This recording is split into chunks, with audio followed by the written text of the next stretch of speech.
So this may just be for recording, right? All right. Okay. You want to make it announcement? Okay, I can also make it. Okay, maybe at the end. Do you have anything to say at the start? No, I think I'll want to remind you to do the survey again and see all this lecture. Did Fiala post the lecture? Yes. Thanks. I was going to do, I posted on Slack, I was going to maybe do like a watch party.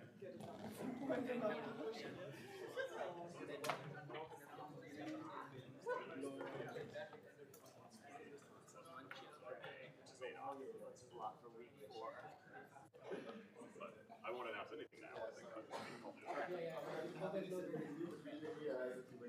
This is nice. You know, it's week 4. They've been here for a while, but still everybody's here. I guess it helps that we didn't start at 9 a.m. Yes. I think everybody's grateful. Okay. Let's see. Let's just check. Is the mic Yeah, it's on? on. I don't know if. I think it's fine. I can't always tell from just in person, but it won't be on the recording. Okay.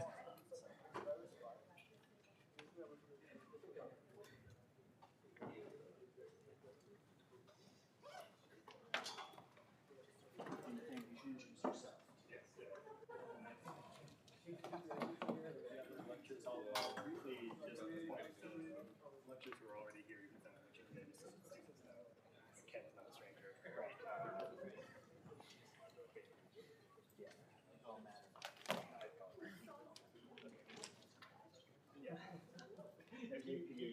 When I was going to Oxford, the PhD student, I was done my postdoc. PhD student graduated here. Jure.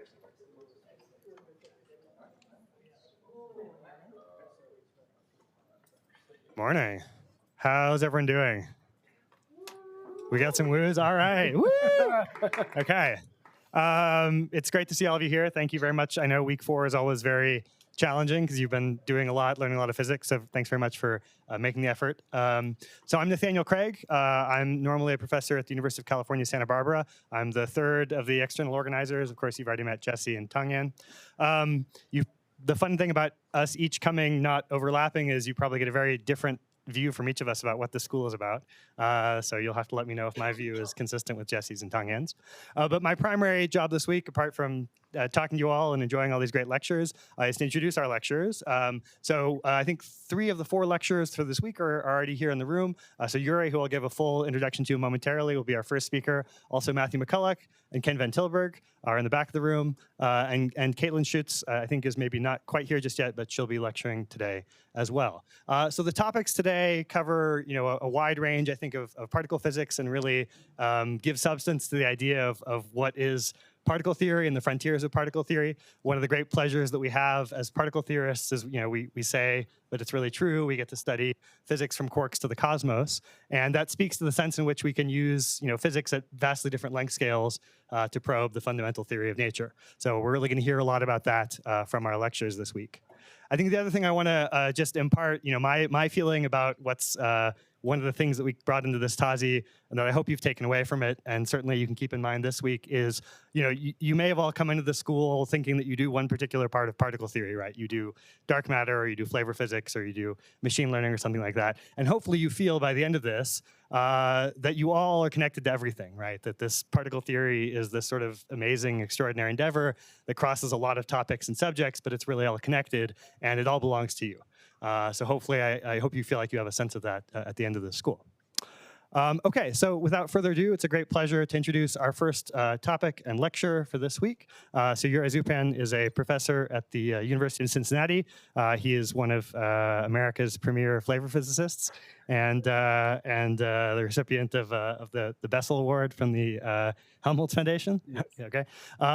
And what he'll be telling us about today are really precision tests. And so, in particular, precision tests, I think, coming from the approximate symmetries of the Standard Model.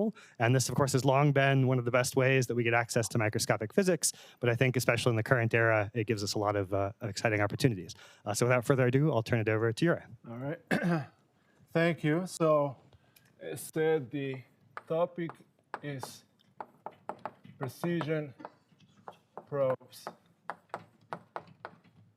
of, I think, high scales of new physics. New physics. All right.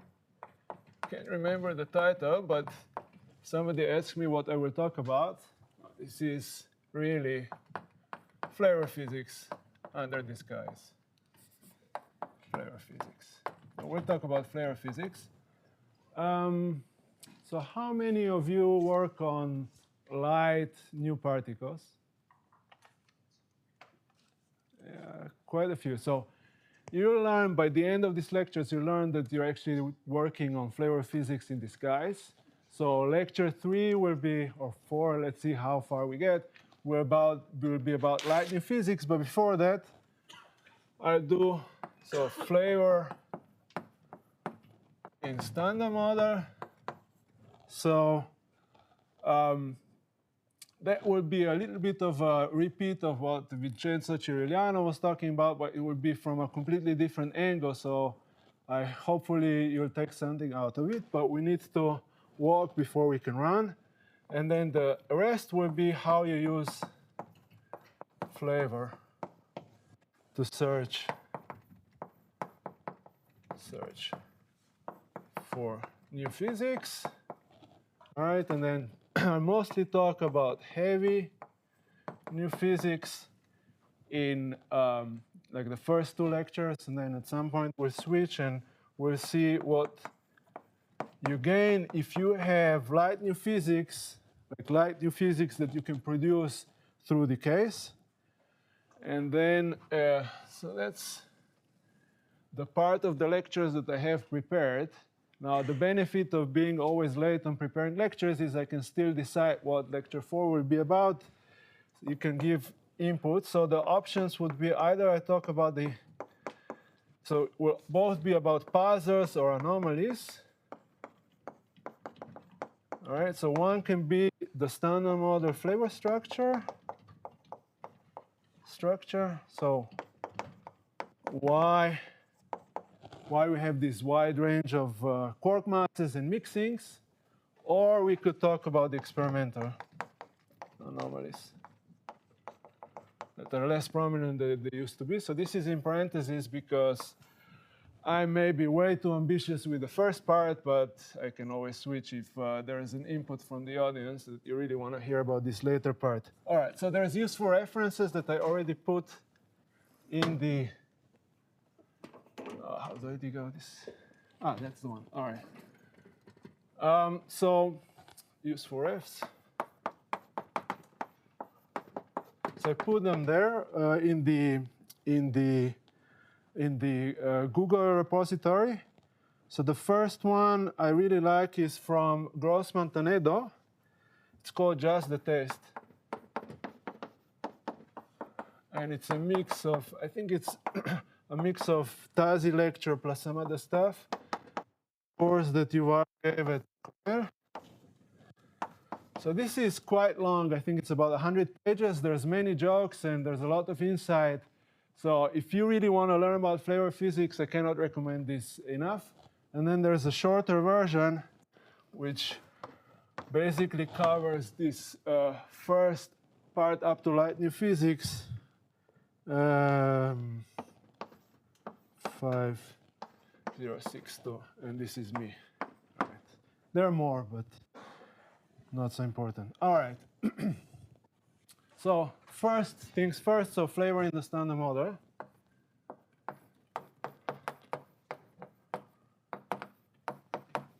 In the standard model.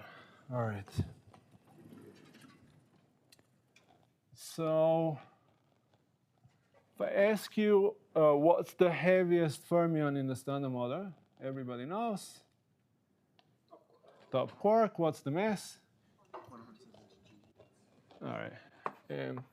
Top was 170 GeV. Of course, there is an asterisk here because you can ask me which mass I'm talking about. But, you know, thereabouts, no? Quite heavy. What's the mass of the top at the energy 170 GeV? So you want to have the MT at MT, the MS bar one. So this is about 163 GeV, I think. Yeah. So this 170 is the pole mass. Also pole.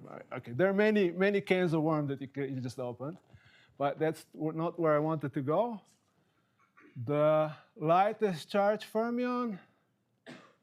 Anybody? Lightest charge fermion? Electron. The mass is? Ah, fantastic. All right. So, all right. A huge ratio, no? And there's all in between. The muon, the tau, all different quarks. The quarks mix, and there's a mixing pattern. So the first thing is, this is quite a big puzzle, so that's what I meant, the standard model flavor puzzle. And we will be able to use the structure of the standard model to probe for the heavy new physics. So where are we going? So we'll use this structure that will understand much better what's going on to probe new physics well above electroweak scale. All right, so let's say if I have an operator like this. So imagine that I can have a new particle that changes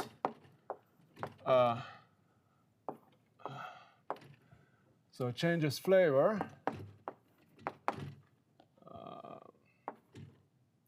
That's not good.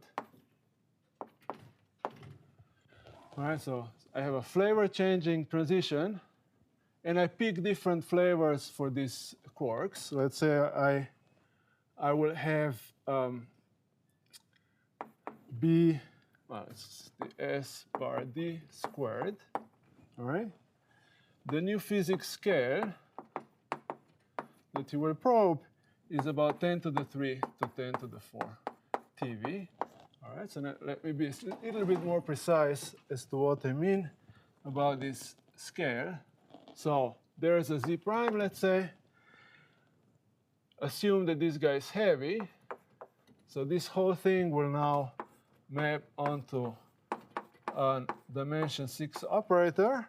And let's pick the structure of this dimension 6 operator to be V minus A, V minus A. So Qi, gamma mu, P left, Qj squared.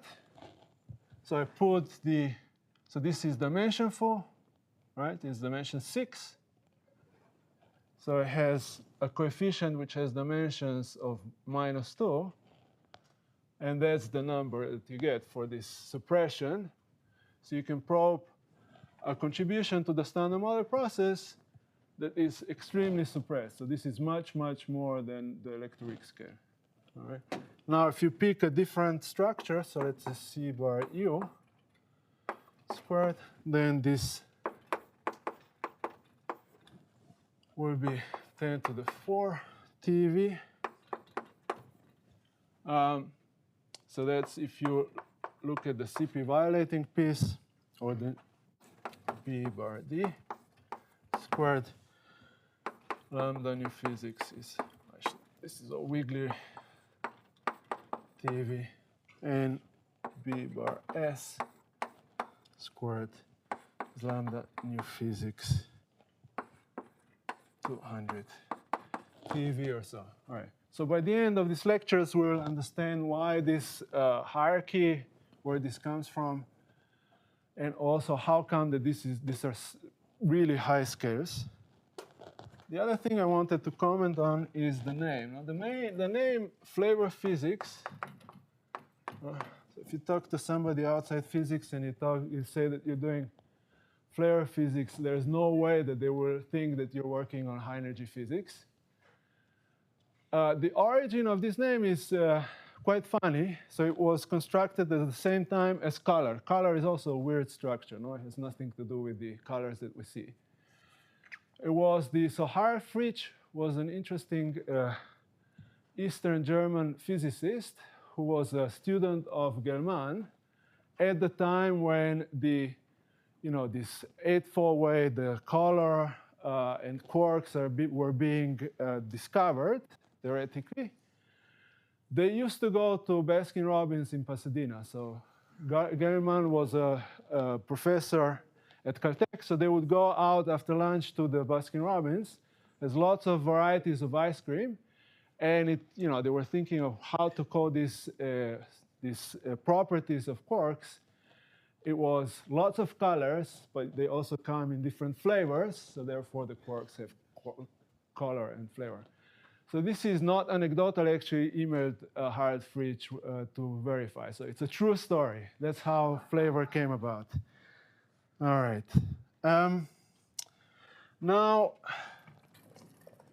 the structure in the standard model is we have 3 generations of fermions. Right? So flavor really for us means the generation of a fermion. So that's flavor for us. Now, so we have up-type quarks, UCT, down-type quarks, DSP, and then there's the charged leptons, and then also the neutrinos. The neutrinos we mostly forget in these lectures, but I'll comment a little bit. All right, so before we go into the structure, I need a slight detour and talk about what defines a QFT. Let's see if I can put this up here.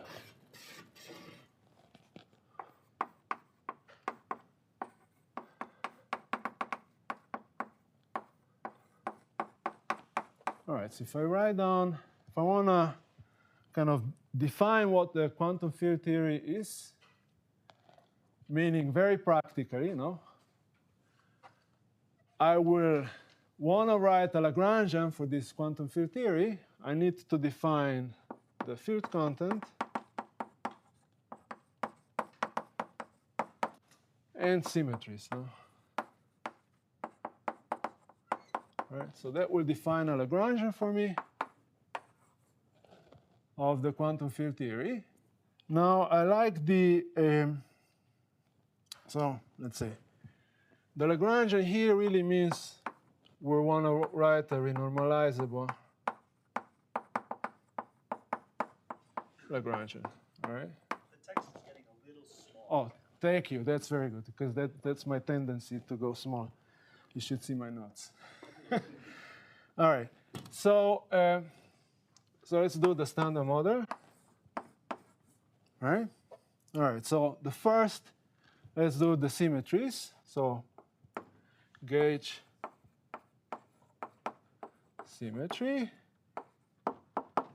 is SU3 color times SU2 to left.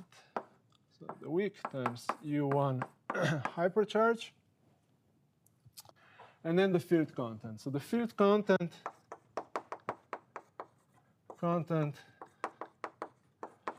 I already wrote up there. Didn't write so it's up there plus the Higgs. So this guy is in a doublet. You all know the gauge quantum numbers. All right, so from that I can write down the Lagrangian.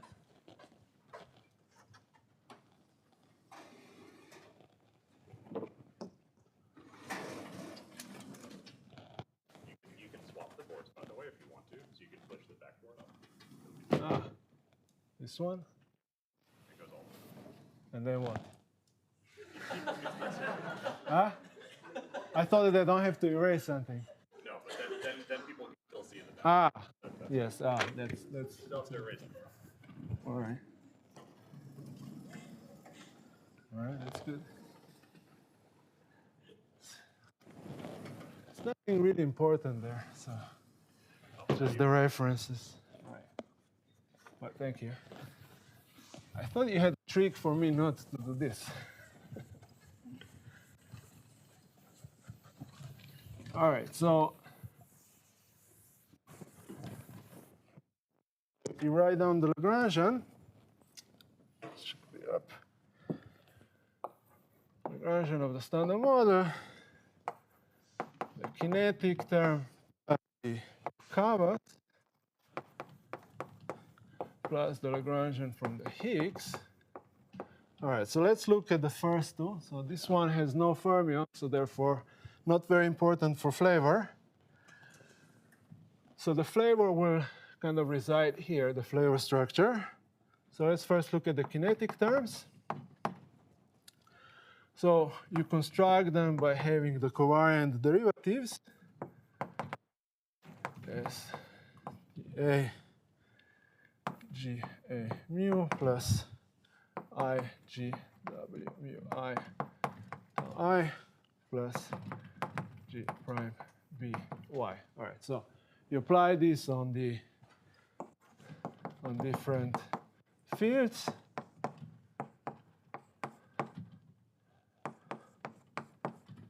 And they have indices. Let's call them K. Let me explicitly say delta JK. Right? So these covariant derivatives, nothing about the flavor. Right? So if you only focus on the kinetic terms, the standard model has a big global symmetry. I can rotate each of these fields that are in different representations. I can just rotate them. So I can rotate the left-handed leptons, the 3 generations. I can rotate the up quarks, 3 generations, each of them separately. So there's a big global symmetry, which is I can do a U3 rotation of the left-handed quarks. Nothing changes, right? Yes? There's only a few nodes, so I'm worried about only the few nodes. Yes. Sorry, never mind. I was wondering if there was actually a U6, but that there's the isospin pairs can't be rotated separately. So. Yeah, so let's do let's say. Very good. So the question was whether it's an U3 or a U6. And the reason why it's a U3 for each of these left-handed guys, no? So I have D/Q left I. You do a U3 rotation, so this becomes V dagger D/V Q left. This is a 3x3 unitary matrix. Doesn't have to have the determinant equal 1, so it's just unitary. D/ knows nothing about flavor, so I can just rewrite this as V dagger V. And this thing is now a 1 3x3 unitary matrix, unit matrix. All right, so I can do a U3Q rotation for left-handed quarks. The same thing for the right-handed up quarks. The same thing for down. For left-handed leptons and the left-handed, right-handed leptons. Any question here? Is this too vague? Yes?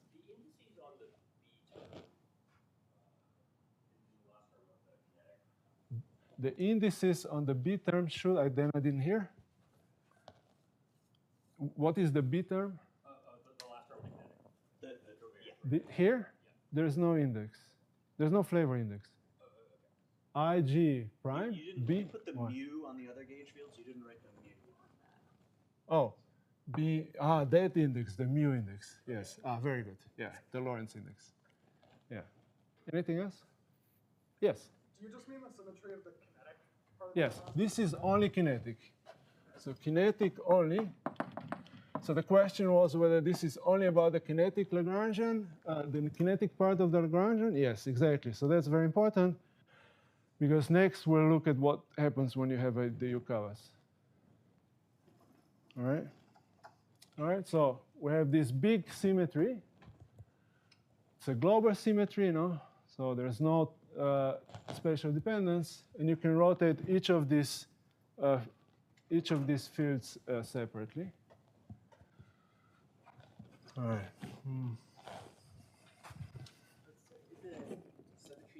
Shouldn't there be a separate symmetry for the right electron and right neutrino if it exists? Ah, very, very good. So the question was, shouldn't there be a separate symmetry for the right-handed electrons and the neutrinos?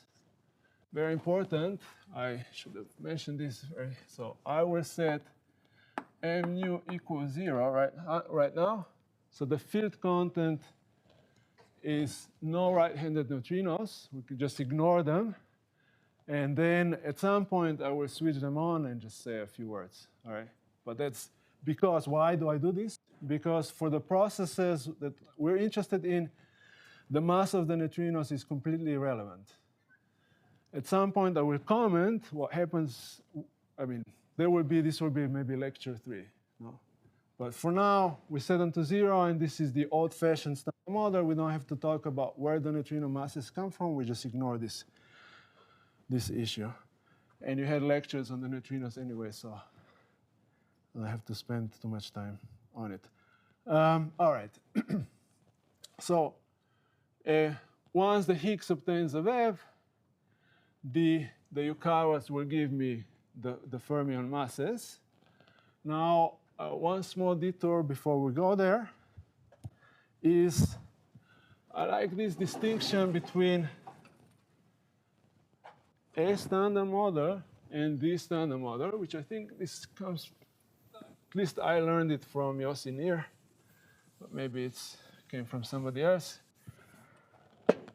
So a standard model versus the standard model, right?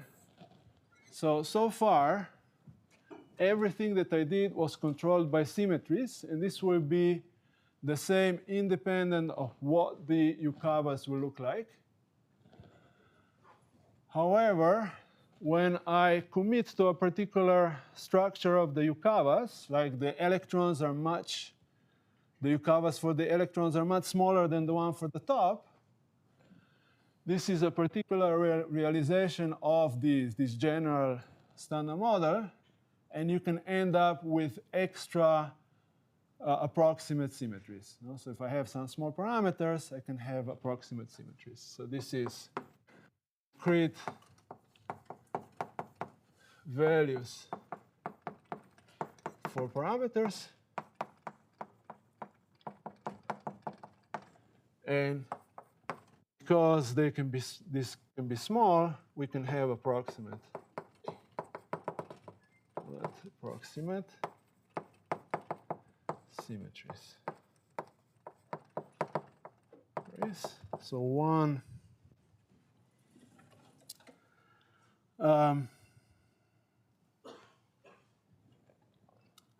So you can have approximate symmetries here. On this side, this A standard model will have a structure which is, you don't care what the values of the Yukawas are. So I've written a most generally normalizable,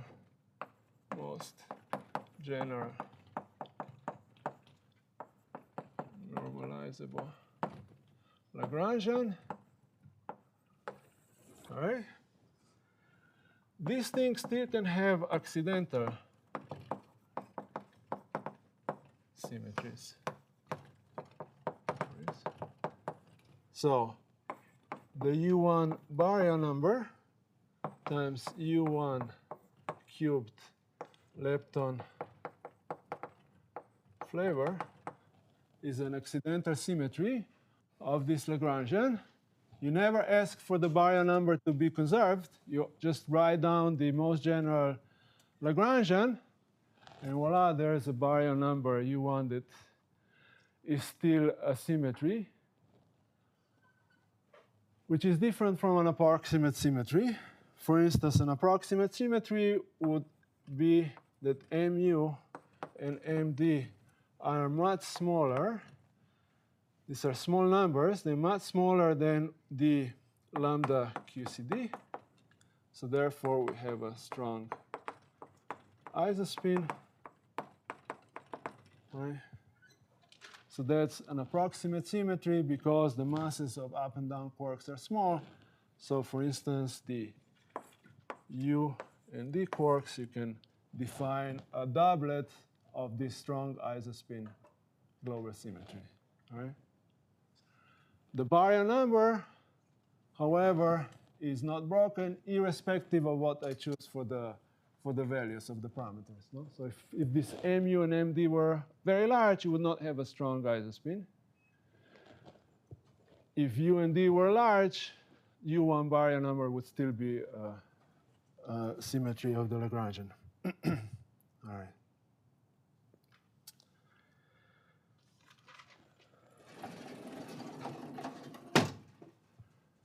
Okay.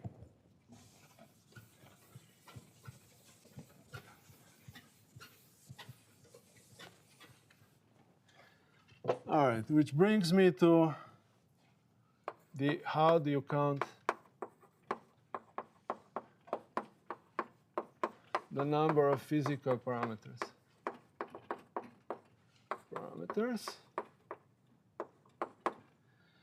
All right, so standard model has 18 parameters.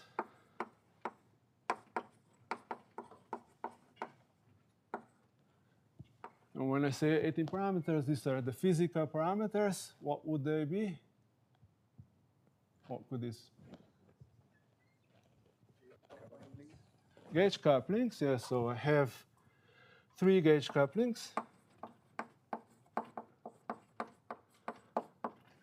So GS, G, G prime. What else?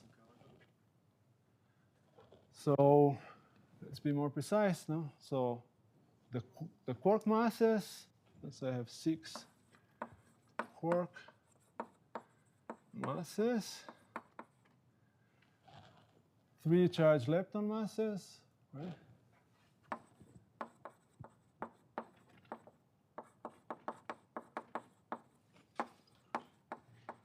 All right. And then the SICAM elements. So how many SICAM elements did Vincenzo tell you? There's 4. So 4, all right. So 4 SICAM elements.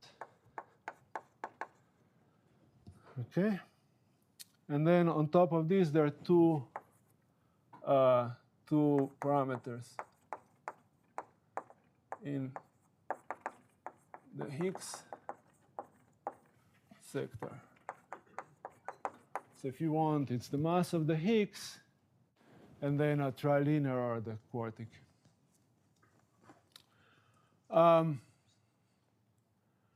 I have an asterisk in my notes whether or not you count the theta parameters. It can be a part of this counting also. All right, strong CP theta parameter. So how do we get to this? What defines this to be the physical parameters? No? So there are many more, when you write down the Yukawas, there are many more numbers appearing in this Higgs Yukawas.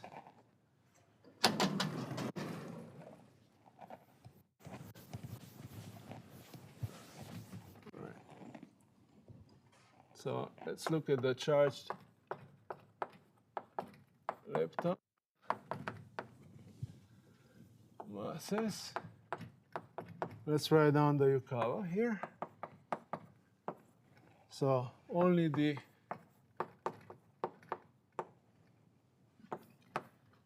charged lepton Hermitian conjugate, right? So if I look at the Yukawa matrix, this is 3 by 3. It's complex. So 3 by 3 complex matrix has 18. So there are 18 numbers. But if I go here, there are only 3 charged lepton masses that describe this charged lepton sector. All right? So how do we get from 18 to 3? Well, as you all know, I can do a field redefinition. I can rotate with a biunit transformation. I can redefine these fields with the biunit transformation, and I can make YL, I can make this V, right? No, I can make this be diagonal, real, and positive. So YE, Y mu, Y tau. So diagonal, real, positive.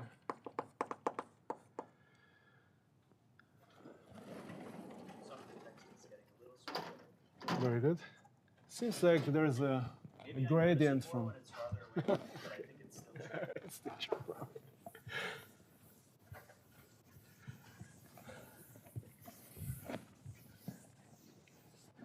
All right. Okay, so so we started with 9 real plus 9 imaginary numbers, all right? And then I can use the parameters that sit in V left and V right. So these are unitary matrices, which have 3 real plus 6 imaginary numbers.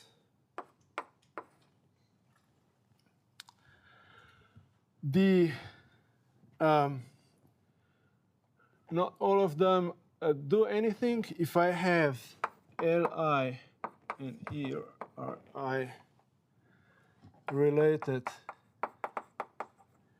by the same phase,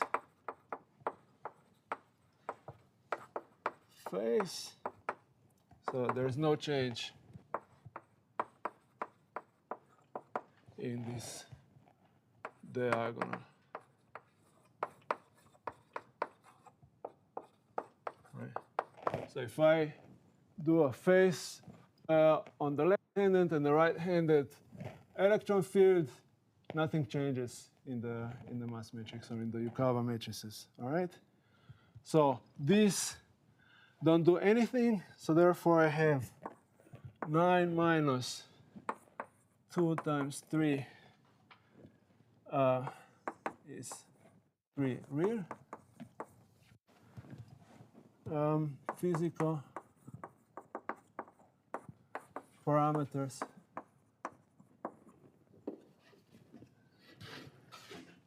and 9 minus 2 times 6, but the 3 phases I have to subtract.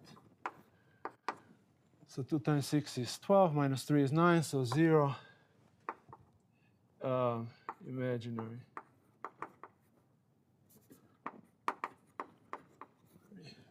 Physical params.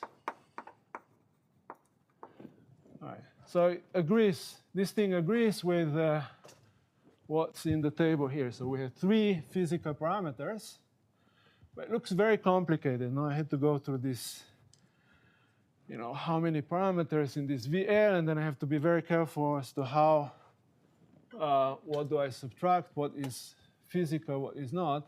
There's a very simple general rule which says the following. If I can dig out this. I don't want to. All right.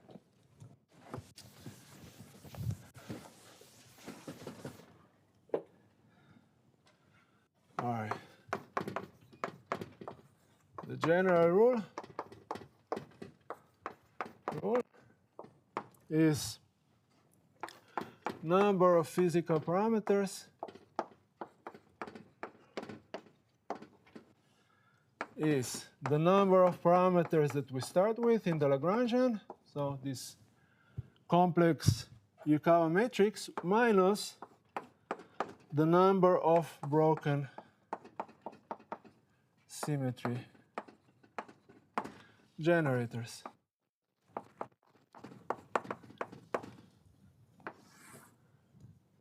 So what are these broken symmetry generators? Is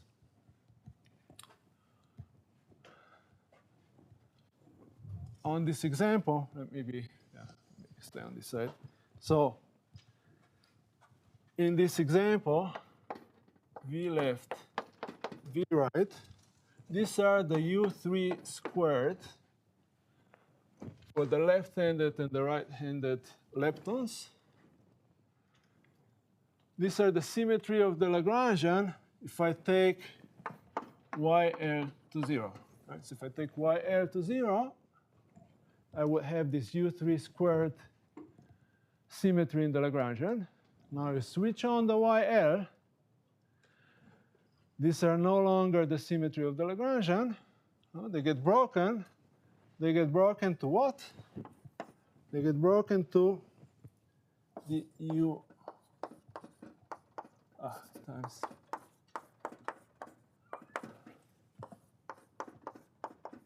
Right? So this is the remaining symmetry.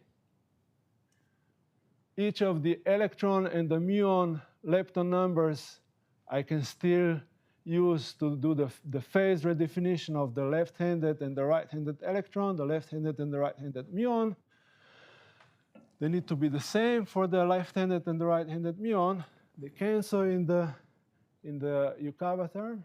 So that's the remaining symmetry. Right? So it gets broken down to this symmetry. The U3 squared minus these three remaining generators is the number of broken symmetry generators. Right? The way you can think about why do these broken symmetry generators appear is because if they're broken, I can use them to rotate away stuff in the Yukawa. No? That's exactly what it means, no? If I broken means that if I do this transformation, this will no longer be a diagonal matrix, but it will be something else. If I go back, right? So that's why the number of yes. So is this counting rule true independent of which symmetries are anomalous and which are not? So the question was whether this counting rule is correct also in the if I put in the anomalous symmetries. Yeah. So yeah. So I should see. Yeah, that's a more complicated thing because then I need to also talk about this theta. So there's a star here. So the anomalous symmetries will give you a shift in this theta term. So you have to, the physical parameter is the one where it will be a combination of the shift and the anomalous symmetry. In other words, if I ignore theta, it is true, and it doesn't change the number of physical parameters because it's only a certain combination of theta and these non-physical parameters that is the physical parameter. All right, I don't know, this was a lot of mumbling, so it is true, but you need to be careful, no? Yes, yeah. That's anything else? So Yes. what are the three symmetries there for? What are the LRT? Yes, yes. So the question is, what are these three, E, mu, oh, what's written or what it means? Well, he said LRT. So Oh, E, oh, mu, tau. Yeah, apologies for my font. So everybody knows what these phases are doing? Oh my God, only one node. All right, so this remaining symmetry is you take now this Yukawa Lagrangian looks like this. It's minus the Yukawa of the up, E left, E right, the Higgs field. So let's write it in the broken phase. Minus Y mu, mu left, mu right, V plus H over square root of 2. And then the same thing for the tau.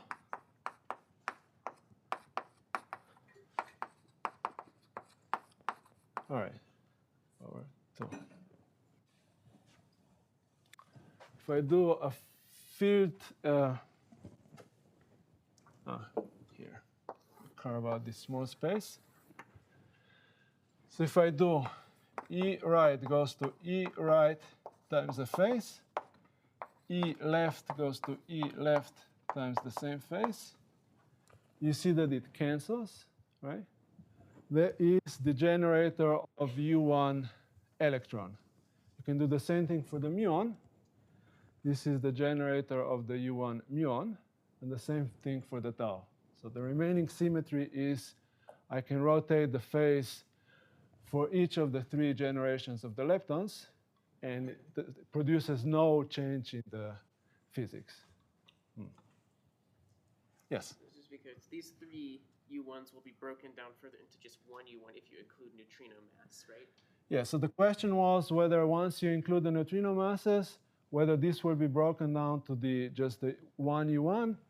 And the answer is that it depends, because it depends what you do with the neutrino masses. So if I introduce the neutrino masses, maybe.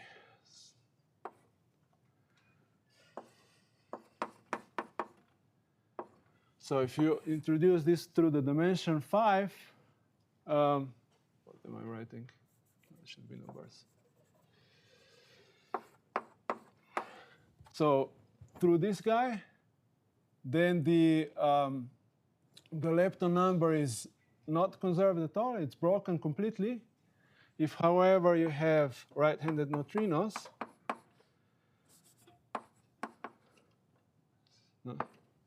and there are indices here, y, I, j, I, j, different.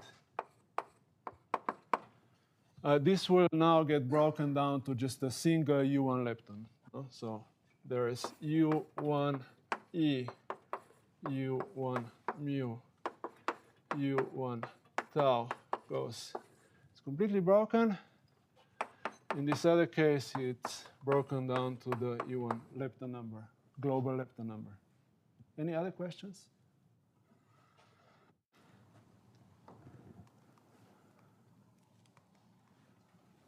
Okay.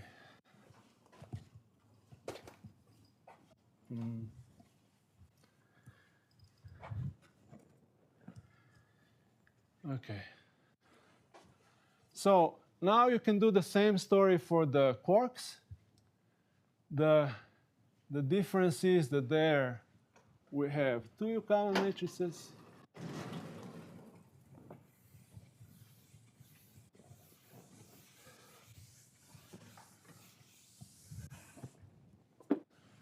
So quarks.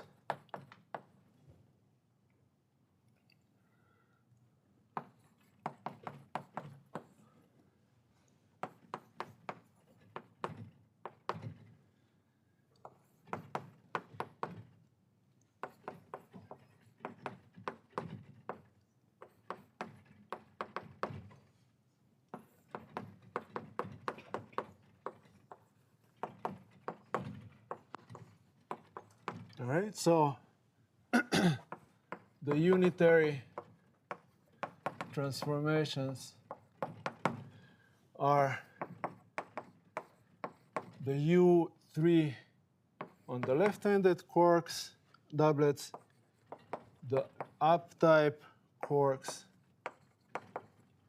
and the down.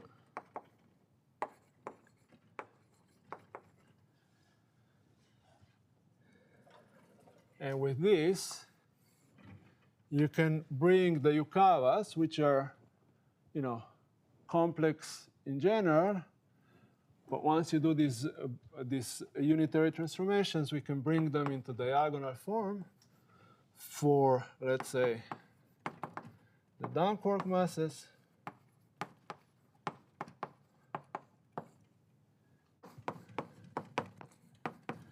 While in this basis, which is called the down quark mass basis,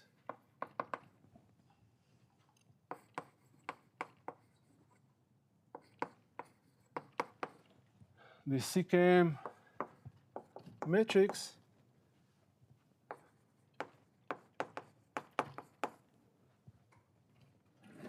has only 4 physical parameters. The counting is for homework, but it's actually written on page, 7 of my notes. So do the counting. Now, it's very useful to do it for yourself. And you'll find that there are 4 physical parameters, out of which there's only one phase, 3 angles. So 3 real numbers. All right. Okay.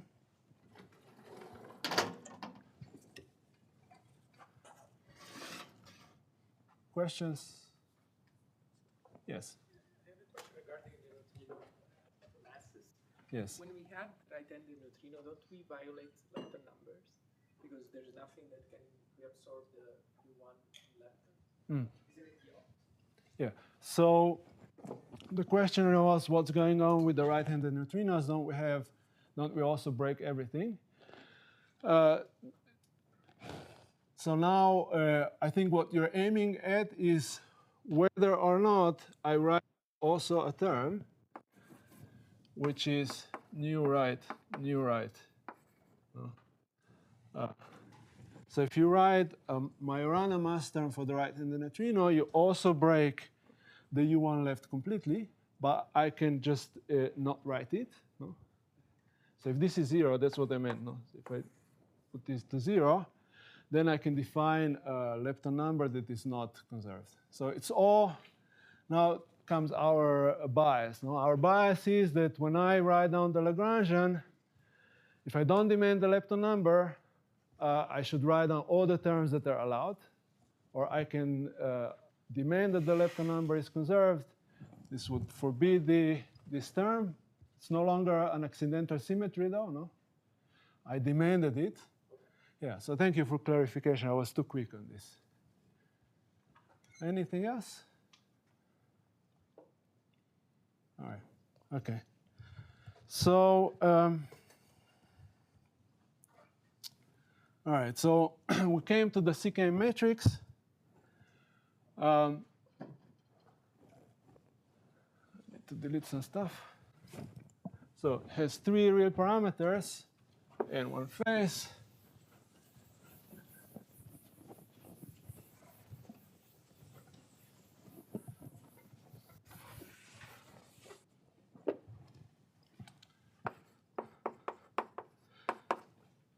So in the standard parametrization, if you open the PDG, there will be a standard parameterization that, of course, nobody remembers. But it does demonstrate completely delta with a minus sign, 0, 1, 0, so that you can write down the CK matrix. So you're used to this notation. C means cosine, of the angle that has indices 2, 3. C12, S12 minus S12, C12. Right. So it's a product of 3 matrices that are just rotations either around the first x, so in the 2, 3 elements, no? There's 1 phase and 3 angles. No? So that's the only important thing about this parametrization. The one that you want to remember is, so what these elements are known. They have names. So VUD, VUS, VUB, it's always hard to remember whether it's BU or UB. So I don't have a good mnemonic. You just have to remember that it's up quarks first and down quarks later. I don't have better. Otherwise, it's nicely ordered, no? From first to the third generations. No? So except for this 50-50 chance of getting it right, you should be fine for all the rest.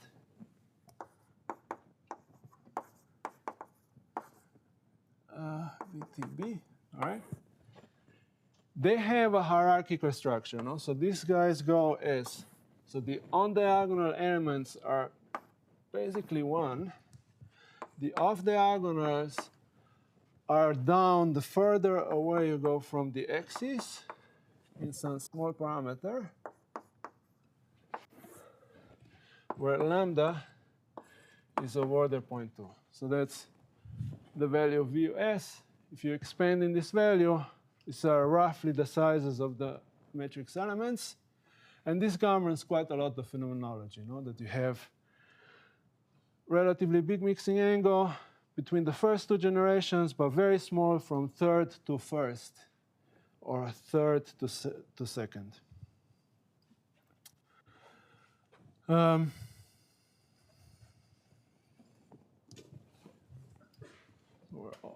So we got to the main message. The main message was that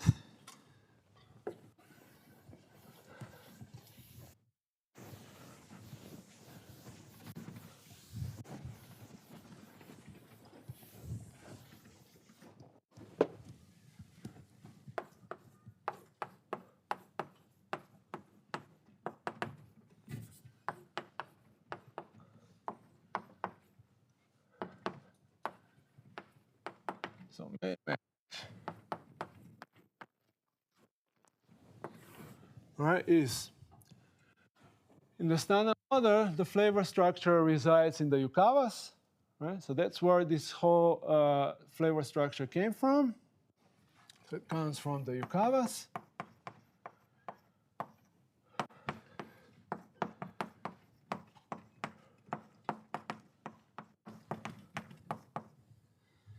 It has the form where we have the very hierarchical Yukawas for the down sector, very hierarchical Yukawas for the up sector.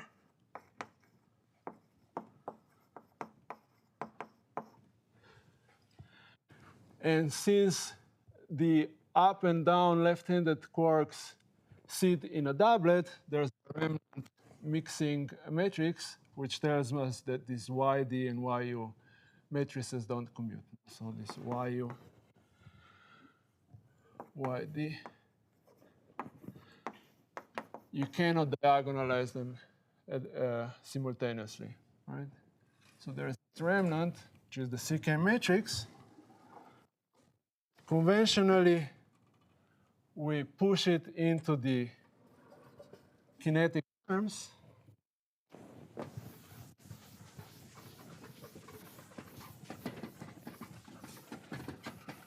Why? Because it's much easier to work with the fields that are in the mass basis. So if the up charm and B quarks are also mass in the mass eigenstate basis, it's much easier to work. So the standard model, the kinetic, so this would be the neutral currents. Don't see flavor. And then we have the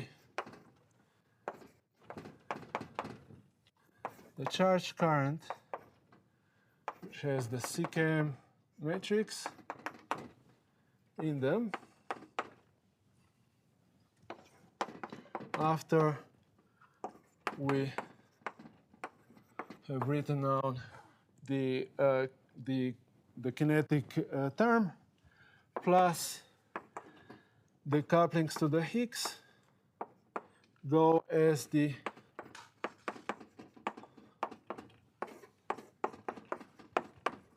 are proportional to the masses, and the same for the down quarks. U D left, I D right, I. Right.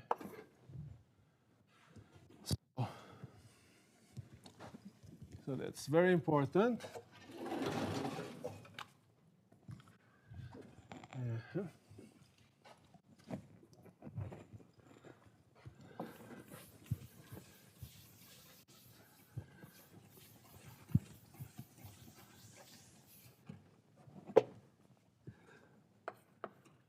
So neutral currents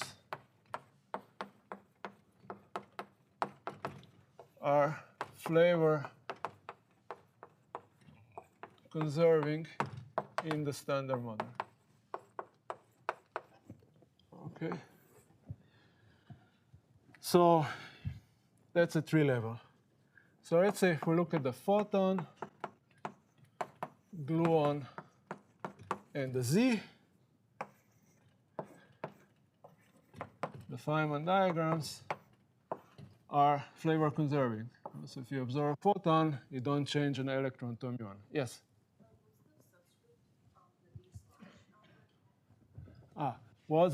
So the question was the subscript on the D slash. So I just pulled the neutral current, NC, neutral current, and I just wrote down the W. So everything else with the photons, gluons is hidden in here.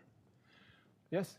What is the index for the few column matrix? The last one should be off, right? So there was somebody noticed that I made a typo. Yes, thank you. Anything else? All right. Okay, so flavor conserving, the same the Z.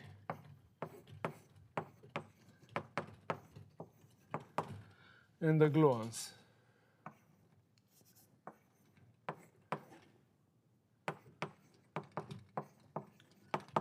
All right.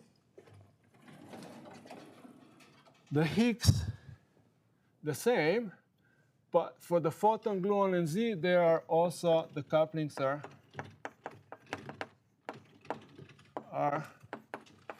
flavor universal.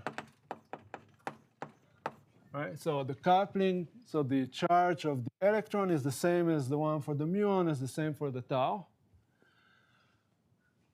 The gluon also doesn't matter which generation. The Z also, it's not generation dependent. For the Higgs,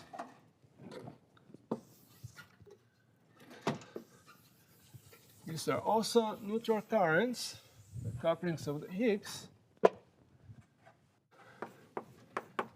Higgs also has flavor diagonal couplings.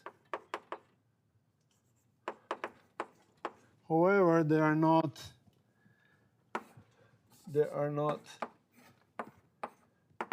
the same for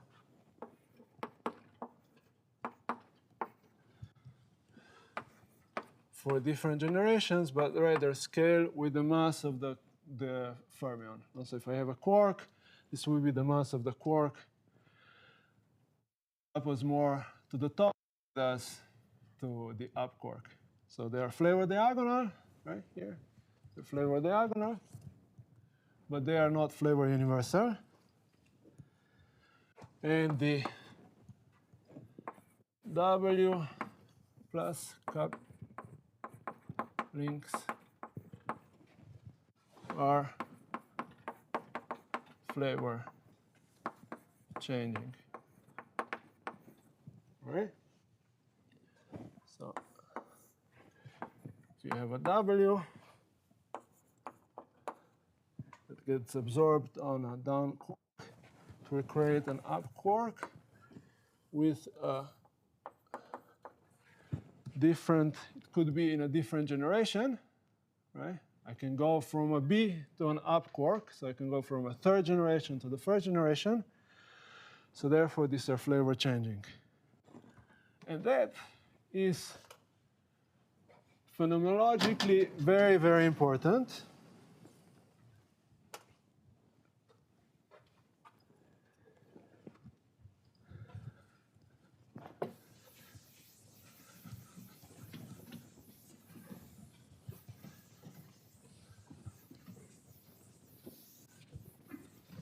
All right, so if I look at charged currents versus neutral currents. Let me pick an example. So branching ratio of, let's say, K plus to mu plus nu this is 64%. What's the valence quark composition of K plus? Let's see. So the suggestion was S bar. It's quite close. So S. No? No. What's the? US bar. Yeah. So that works. Now this has charge 2/3.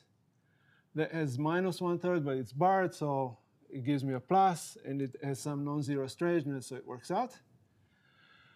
That means the transition here is S to U mu bar.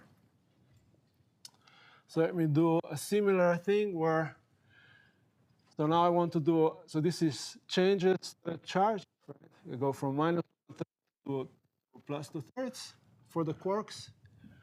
So let me do the equivalent would be S to D mu plus mu minus. So the equivalent meson transition would be this one. So that's S d bar S bar d. It's some linear combination of these two valence quarks. Any bets on to how small this thing is? 10 to the minus 9. Fantastic. So this is about 7 times 10 to the minus 9. So if you're doing an experiment, you care tremendously whether you're searching for charge currents or neutral currents. No? So this is easy. This is big bucks. No? So you have to work very hard. So let's do some more. Let's see if I take branching ratio of B minus to D0 L nu. This is about 2.2%. B minus valence quark composition.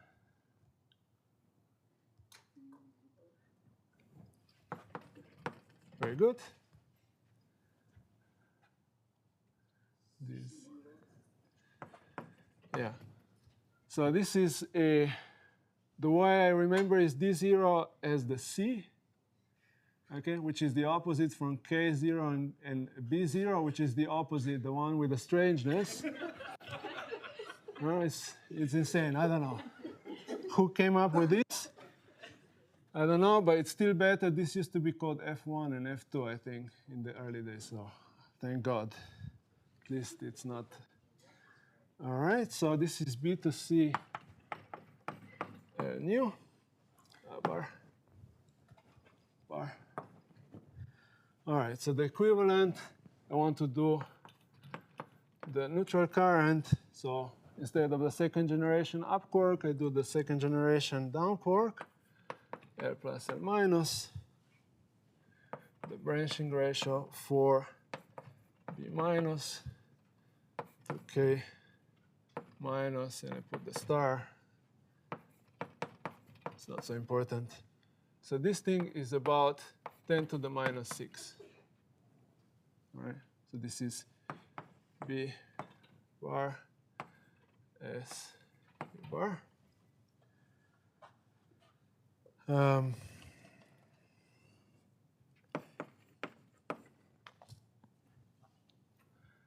Final one, K0 bar, mu plus mu, 9%. So D plus is C.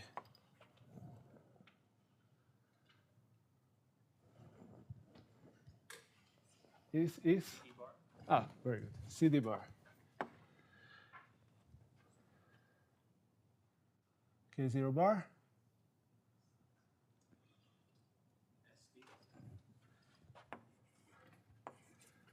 Yeah, so you see, no?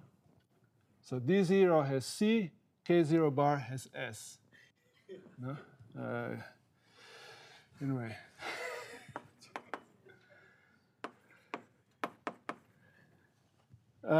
So I do the same. I change the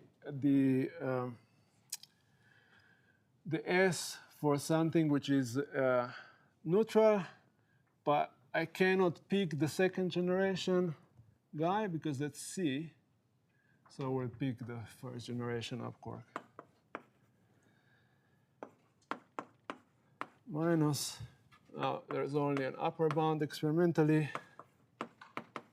by 0, mu plus, mu minus. So this is less than about 2 times 10 to the minus 4. All right.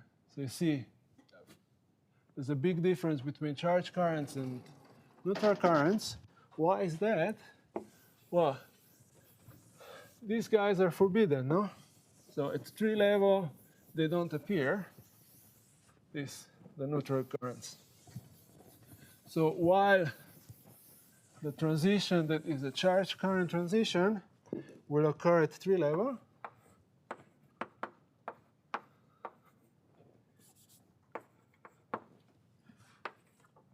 so I have a transition like this, semi-leptonic decay.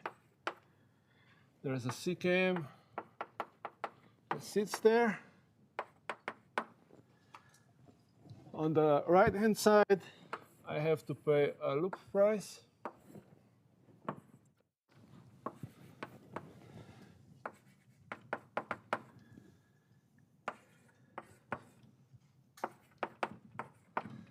So this is a W. It's a loop price, but even more, no? It's even more than the loop price. There's going to be CKM elements that sit here, right? So you pay the CKM elements. And also, if I take all the masses to 0, flavor is conserved, no? So these matrix elements need to know about the masses being non-zero. If the masses are all the same, it's also conserved. So it's going to be the difference of the masses that enters, no? Right? So it's suppressed because it's a loop suppressed. It's suppressed because there's CKM suppression. And then there are mass suppressions. Okay, 5 minutes. I think the last thing I wanted to talk about in this introductory part is CP violation in the standard model.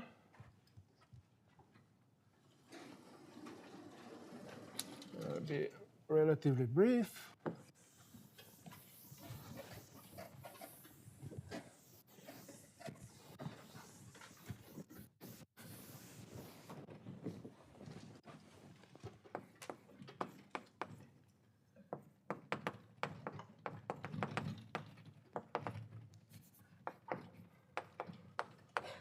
So when you do a CP transformation,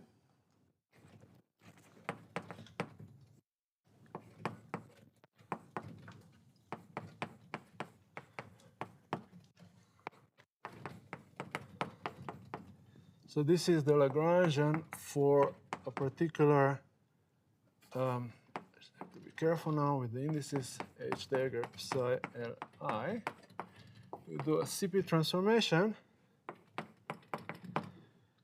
I will transform these bilinears such that, you know, the bars become the unbarred fields, so the particles become antiparticles, right?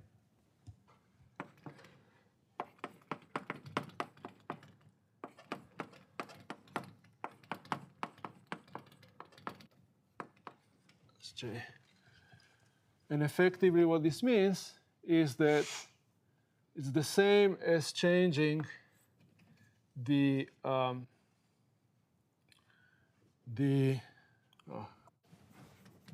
is J, exchanging the Yukawas for the complex conjugates. So if the Yukawas are real, if this is true, so no CP violation. And this, of course, is for physical parameters. Right? So you go to your basis, If you can find the basis such that all the Yukawas are real, then there would be no CP violation. If you have a phase that you cannot rotate away, you will have CP violation. In the standard model, there's only one phase, so all CP violation will be controlled by one parameter. So if you build different CP violating observables, they will all be controlled by this one phase. This statement can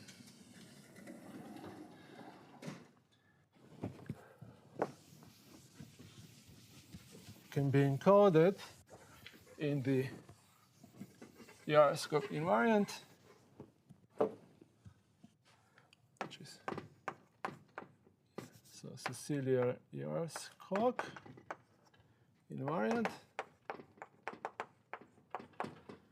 Can define,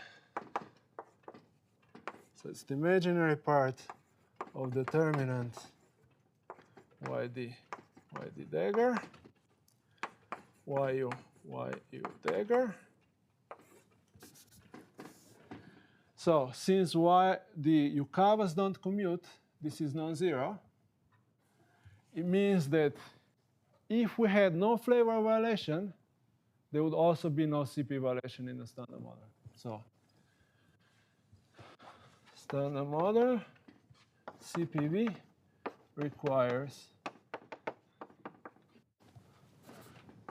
flavor violation. This is not surprising, because if I say no flavor violation, it means that the CKM is just a unit matrix. No? This phase sits in the CK matrix, so therefore flavor violation is necessary in order to have CP violation in the standard model. This is not in general true, but for the standard model it is true. Right. Okay, so that's what I wanted to do in this introductory part. Next, tomorrow I will cover how we test this CK mechanism, Kobayashi-Maskawa mechanism. So we'll have a few examples. And then at some point, we'll switch from, this will be mostly about quarks. We'll switch to leptons, and I'll talk about the searches for new physics, both with quarks and leptons. And then we'll switch to the light new physics at the end. All right, so that's it.